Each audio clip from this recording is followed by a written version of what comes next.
जय श्री राम दोस्तों। आज की कहानी धर्मराज की और उसका महात्म्य। एक समय की बात है कि नैमिषारण्य में सहसतों शौनक आदि ऋषिगण परम श्रद्धा के साथ पुराणों के मर्मज्ञ सूत जी महाराज से पूछने लगे, भगवान, हम आपके मुखारविद से धर्मराज की कथा, उसका विधान तथा महात्म्य सुनना चाहते हैं। सो आप हमें कृपा करके यही सुनाइए। सूत जी बोले, हे ऋषियों, आप लोगों ने मुझसे मनुष्यों के कल्याण कामना से मुझसे ये पूछा है, अतः आज मैं आप लोगों को धर्मराज की कथा सुनाता हूँ। सारे तीर्थ तथा व्रत करने से तथा हर प्रकार का दान देने वाले मनुष्य भी जिनके उद्यापन को किए बिना सुख के भागी नहीं हो सकते। इस विषय में आप लोगों को इस लोक में सुख और आगे स्वर्ग की प्राप्ति के लिए धर्मराज की श्रेष्ठ कथा कहूँगा। आप लोग विश्वास रखकर श्रवण करें। पूर्व काल की बात है कि राजा बर्बुवाहन महोदयपुर में राज्य करता था। वह राजा बड़ा धर्मात्मा, दयालु तथा गो, ब्राह्मण और भक्त पूजक था। उसके राज्य में हरिदास विष्णु सेवक बड़ा तेजस्वी था। तदनुसार उसकी पत्नी भी बहुत सुशील और धर्मवती थी, जिसका नाम था गुणवती। हरिदास विष्णु सेवक बड़ा तपस्वी था। तदनुसार उसकी पत्नी श्री भगवान की भक्त और पतिव्रता थी।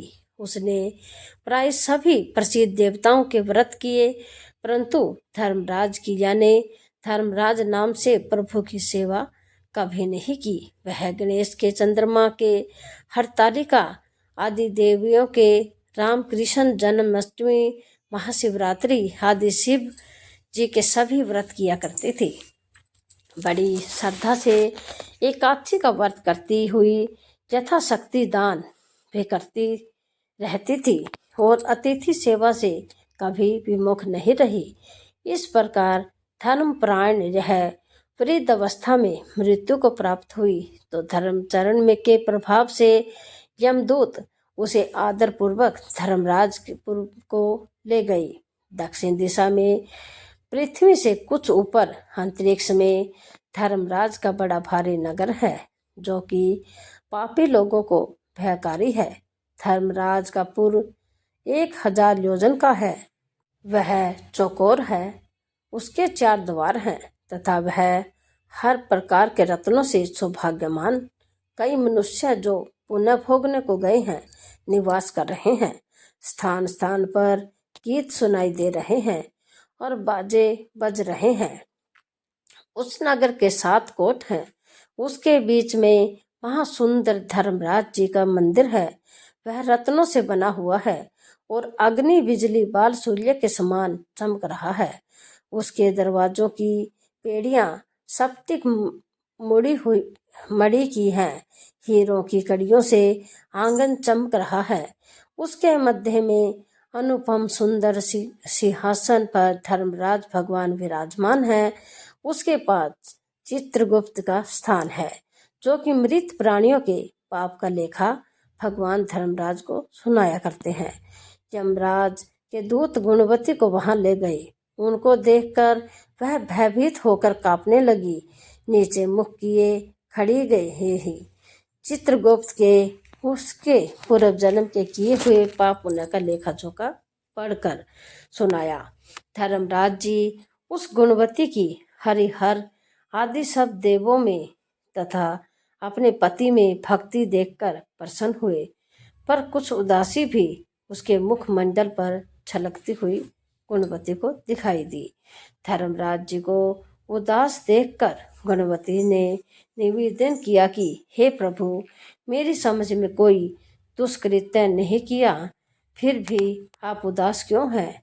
इसका कारण बताइए। धर्मराज जी ने कहा, हे देवी, तुमने व्रत आदि से सब देवों को संतुष्ट किया है, परंतु मेरे नाम से तुमने कुछ भी दान पुण्य नहीं किया है।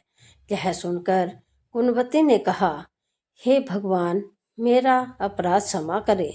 मैं आपकी उपासना नहीं जानती थी। अब आपकी कृपा करके उपाय बताइए जिससे मनुष्य आपके प्रति प्रीति के पात्र बन सके। यदि मैं आपके भक्ति मार्ग को आपके मुख से श्रवण कर वापस मृत्युलोक में मैं जा सकूं तो आपको संतुष्ट करने का उपाय करूंगी।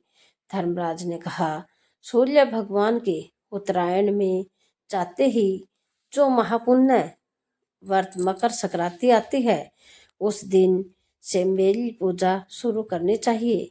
इस प्रकार साल भर मेरी कथा सुनने और मेरी पूजा करें, इससे कभी नागा नहीं करे। आपातकाल आने पर भी मेरे धर्म के इन 10 अंगों का पालन करते रहें।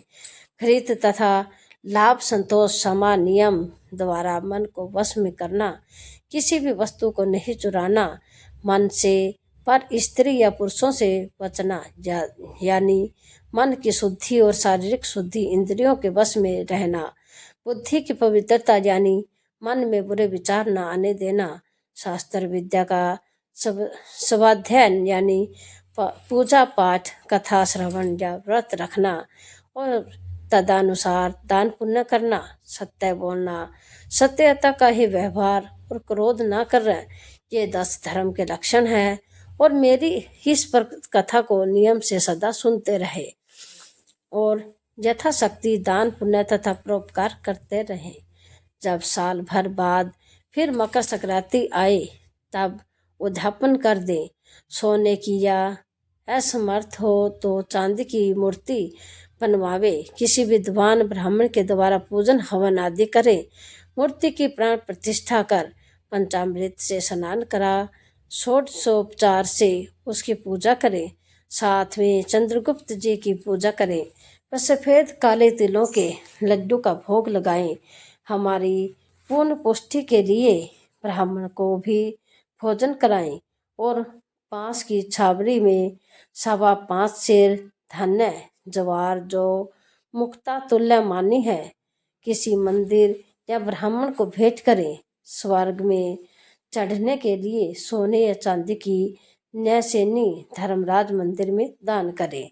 इसके साथ ही सुंदर बानी हुई सैया, मुलायम गद्दा तथा रजाई और तकिया हो। इसके अलावा कंबल, पादुकाएं, लकड़ी या डंडा, लोटा, डोल, 5 कपड़े भी धर्मराज के निमित्त और यदि असमर्थ हो तो श्वेत, काली या लाल गायें चित्रगुप्त के निमित्त धर्मराज मंदिर में दान करना चाहिए।